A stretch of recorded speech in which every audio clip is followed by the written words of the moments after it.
Hey everyone, welcome to another edition of Practical Pet Chat. There has been so many things that have changed in our world over the last several years, Lauren. I really want to hit on something that I get asked about time and time again. I was just at this big, conference not too long ago, and it was a hot topic of going back to the workplace and how that impacts people. And a comment I kept hearing quite a bit was, "Well, I got a dog, I got a cat, I got a bird, I got a during the pandemic, and now what am I going to do? Because if I have to go back to work, then I've got to figure out how to take care of that pet."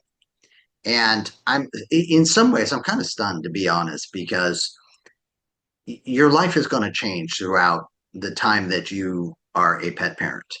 And so I would hope that people were thinking about that as they were thinking what pet they were going to bring into their home.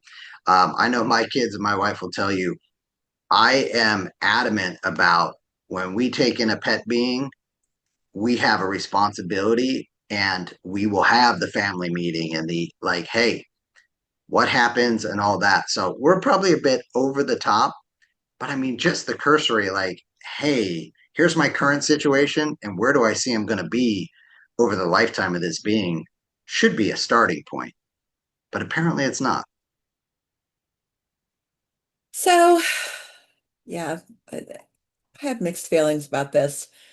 Um, Full disclosure, I work from home. Actually, I'm kind of hybrid, but for the most part, I work from home. And I screwed up when I had 12 animals. I made it so we never left them alone, like never. They went to the store every day, they went home every night.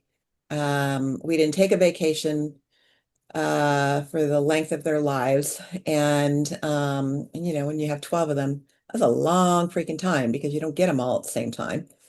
And we set that situation up. It was our fault. The expectation that we set for them, was completely our fault. So I didn't do that with these two dogs. We made it so that we could leave the house and go to dinner and do things and that kind of stuff. So, it's about what you set up. I think a lot of people use it as an excuse because I mean, let's face it, when the pandemic hit, it wasn't like we thought it was going to stay that way. It was going to be 2 weeks and then it was 6 weeks and then it was, 2, 3 months and then, it got longer and longer. But nowhere along the line did anybody say it was going to be permanent. So the failure of people to consider what would happen and the ridiculous expectation that there would not be, for a lot of companies, a requirement to return to work is short-sighted and and self-serving, frankly. It's always been that we've gone to work. Before the pandemic, we all went to work. What do we do with our animals? Whatever it is we do, Right. nothing should change. And I don't consider that a valid excuse. I don't consider that to be um, a reason for a company to have to change how they view themselves to accommodate their employees. And I guess it depends on the company. There have been some hardline companies, you and I see this all the time where the companies are like, either you return to work or you're going to be without a job because we're not doing the work from home thing anymore. Or it's now a mandatory hybrid. You need to be at work, 3 out of the 5 days a week, whatever it is. And I applaud any businesses' right to run themselves the way they choose, because it's their vision. And the result of that will be shown by patronage or lack thereof, by whatever. Like it always has, right? I mean, if you decide something that the vast majority of people thinks is terrible for a business to operate, then they're going to respond accordingly. So I applaud that and let the chips fall where they may. At the same time, I look to people using that as an excuse, and I think a lot of it is an excuse. And the reason I think that is how many people who continue to work from home, which are quite a lot in percentages, returned their animals to the shelter from which they were adopted, Yeah. or turned them loose, or gave them away, or took them to a different shelter, because now life has returned. And while you may not want to return to work, you do want to go hang with your friends, and you do want to go to the movies, and you do want to go shopping, and you want to do all these things outside of your home. And oh, well, Fifi and Rover are now a challenge to my lifestyle. I don't think that a job is any different. That is part of your lifestyle. Well, and it's a big part. I mean, let's, Mhm. as you said, before these things, we all had jobs. We all went into the office. That was really the biggest part of our week. And so it is interesting. I like to that, you know, we're being honest here, folks. It's an excuse. A lot of things are in life. Um, but it is interesting. You call out the folks, and I couldn't agree more that, I need something. So I'm going to go adopt this beautiful being that's going to bring something I need at this moment in this time, as if it's not going to be there throughout its life. And that just guts me. That guts me. Because I just see it too often. And so I think the other part of it is no one was asking you to be perfect. No one was saying you had to be with that pet 24/7. So, you know, adjust. And it's just weird. People don't adjust the way that they did before. And, have grace for yourself, folks. You're still the most exciting thing in the Oh my day God. for your pet.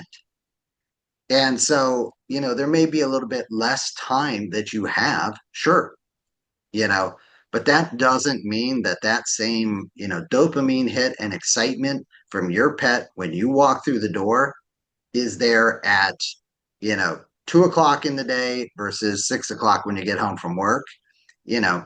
And there's just so there to me, there's a number of easy ways to address that don't have to be super expensive or inconvenient or make the wrong decisions that end up putting that being at risk or back into a shelter situation.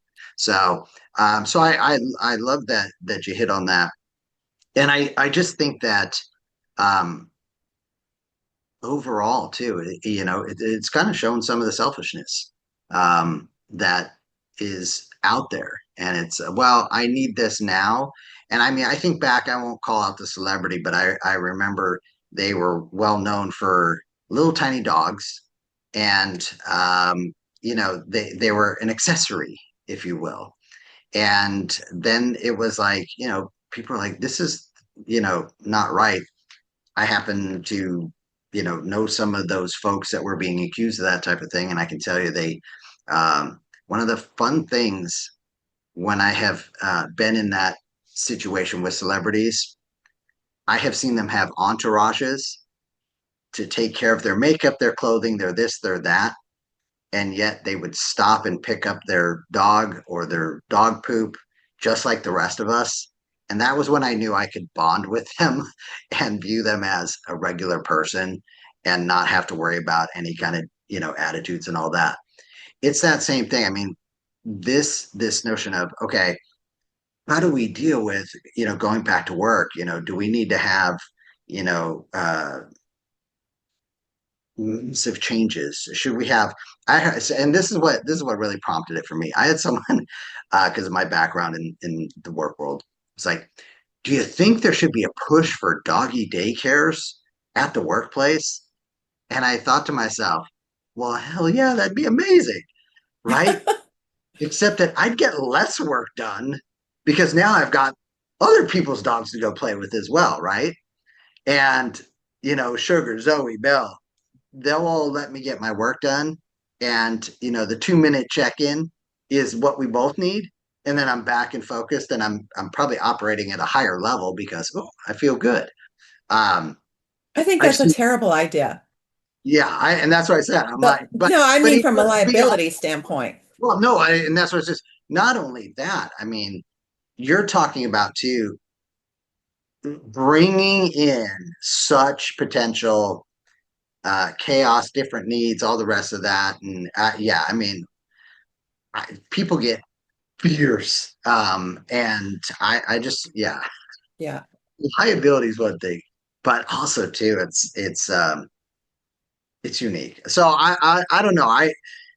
But let's explore that for a second though, because I'd love to hear why. Be what about it? Just on the doggy daycare at work, we don't have enough childcare at works to worry about dog daycare at works. Is my first response. But give me your thought on that. So I'm not even a big fan of having animals at work when I had a store. I mean, I brought my animals to work, but they were not where people could get to them.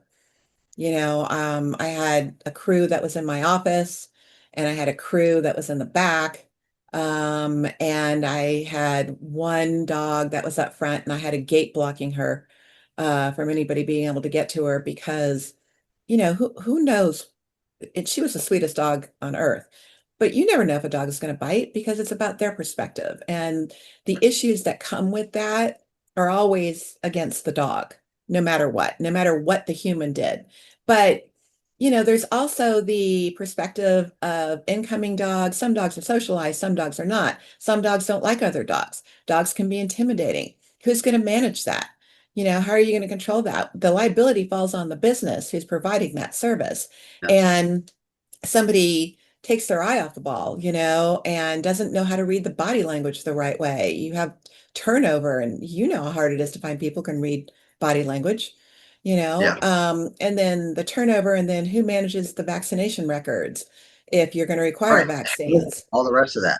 I mean, Yeah. if you just think about it from a childcare standpoint, what happens? The kids go to childcare, they go to school, they bring back everything that they're exposed to as well into the house. Um, and we're talking exponentially now when we get to the pets. I heard another one. I'd love to get your take on this.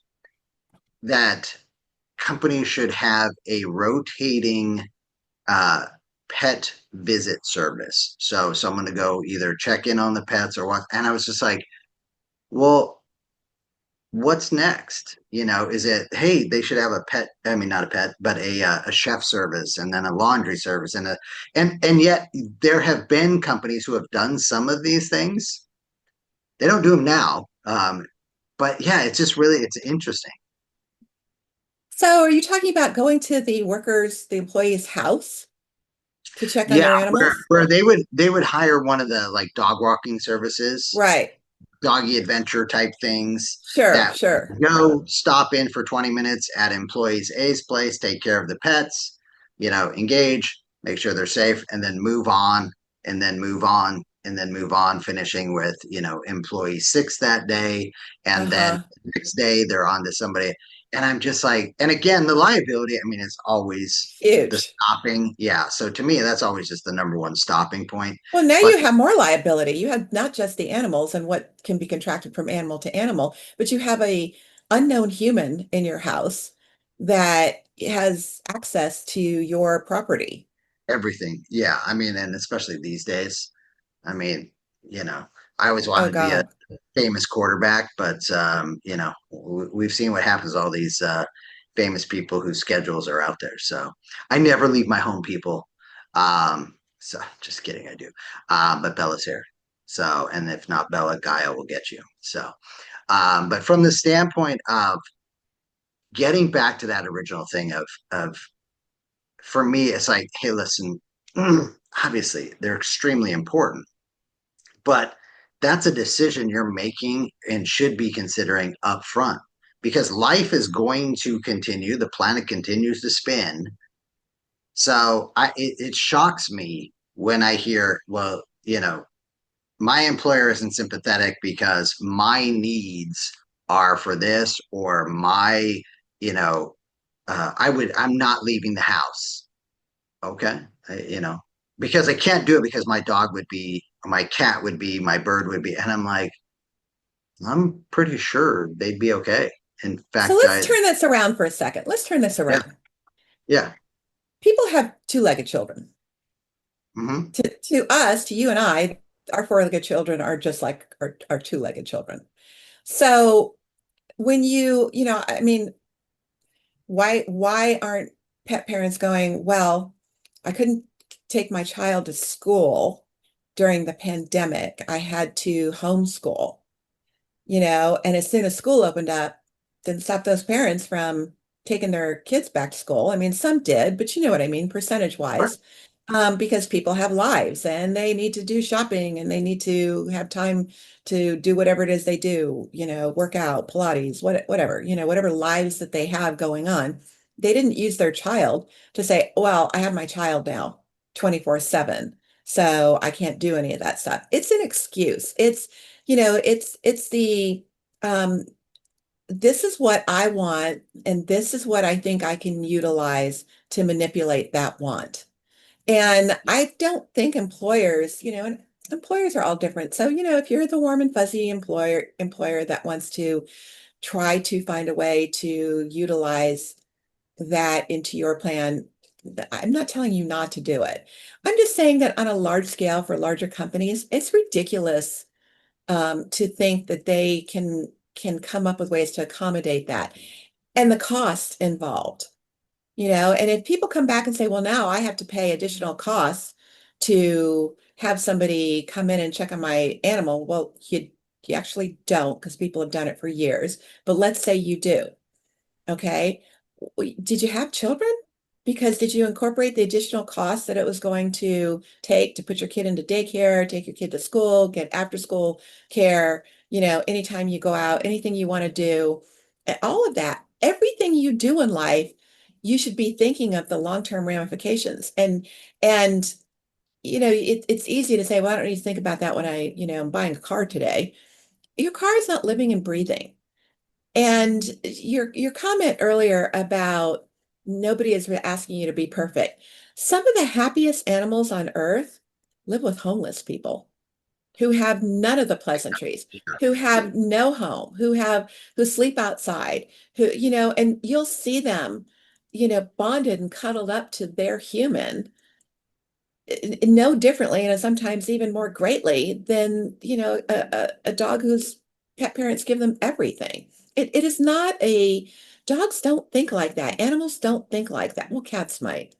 Cats are pretty demanding, but for the most part, animals don't look at that. They just need to be cared for, and they need to be loved, and they need to have somebody put them as a priority genuinely, not as an excuse. So you do what you got to do. I mean, when I had to get a dental for my kid, to meet my personal requirements of what I needed out of the veterinarian who did it, cost me a fortune to find that person and utilize that person.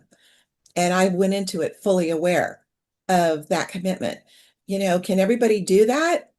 It's a choice. I'm willing to do without other things in order to do that. So I think you have to think about that. You can't take a kid out of a situation selfishly to fulfill your needs. And then when you no longer need what that kid came into your life giving you, dispose of it in some way, whether that's turning it loose, giving it away, taking it to a shop, whatever that is. The crushing uh loss on the animal. I don't know how you live with that. I honestly don't. I don't know how you live with that. Yeah. Yeah. And I I had a conversation with the folks and I said, so let me get this straight. You can't go back to work because you need to give 100% of your focus and time and attention to your pet in your house. Is that serving the employer? Is that serving you? Is that serving your pet? Or is this just, hey, that's how I feel? Because if that's how you feel, cool, I respect that. We all have the right to our feelings. But that doesn't mean everything else has to adjust to how we feel, because then we'd never get anywhere, because everybody's got different feelings about different things. And yeah, it was interesting as this person was getting a little fired up with me. I said, just, I mean, break down a day for me. How does it, like, I'm just trying to understand this. I think this is very fascinating. And we're definitely going to do a podcast about this at some point. And that person, just was like, well, I log in and I this and I that. And, they're right beside me the entire day. And I'm like, okay, all right.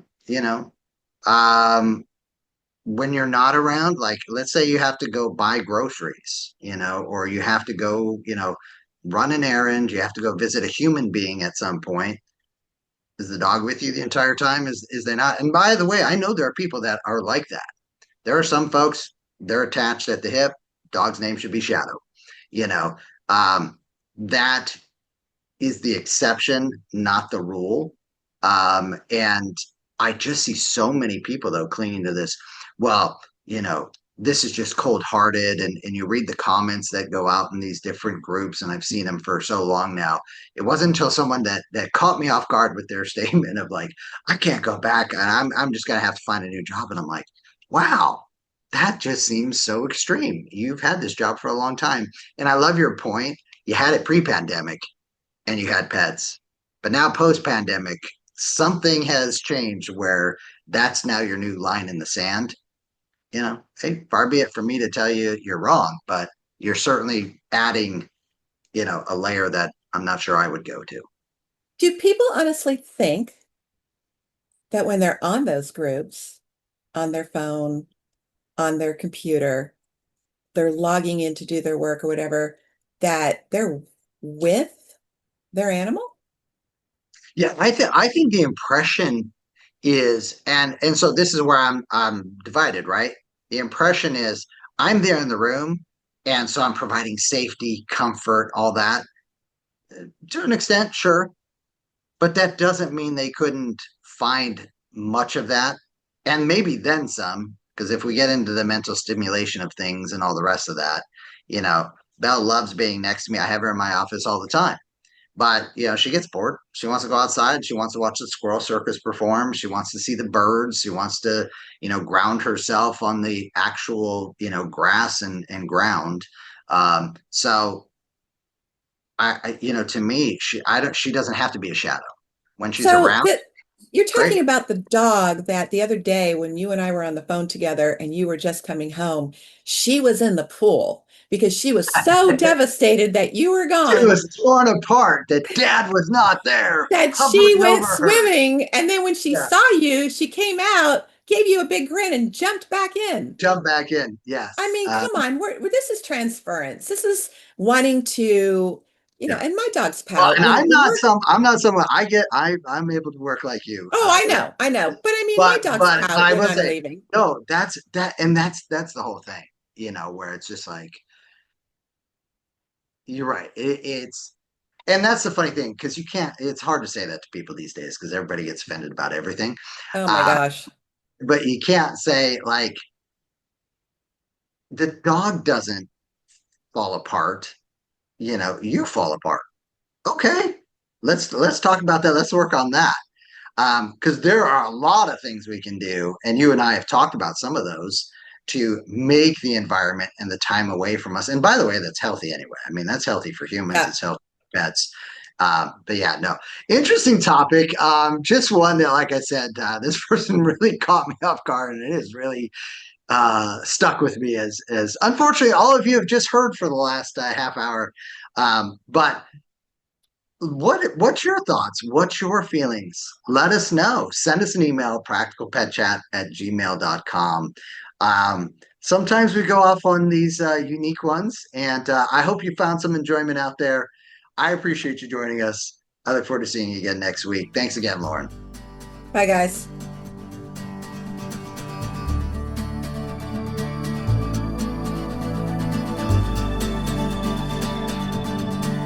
The content of this podcast is for informational purposes only. It is not intended as, nor should it be construed as, professional medical advice, diagnosis, or treatment for your pets. Always seek the advice of a qualified veterinarian with any questions you may have regarding your pet's health or medical condition. Never disregard professional veterinary advice or delay in seeking it because of something you have heard on this podcast. The hosts and the guests of this podcast are not liable for any actions taken based on the information shared during these episodes. Any reliance on the information provided is solely at your own risk. Copyright 2025 Practical Pet Chat, all rights reserved. Unauthorized duplication, distribution, or reproduction of any content from this podcast, including but not limited to audio, scripts, and show notes, is prohibited without prior written consent. The opinions and views expressed by the host and guests are their own and do not necessarily reflect the views of Practical Pet Chat.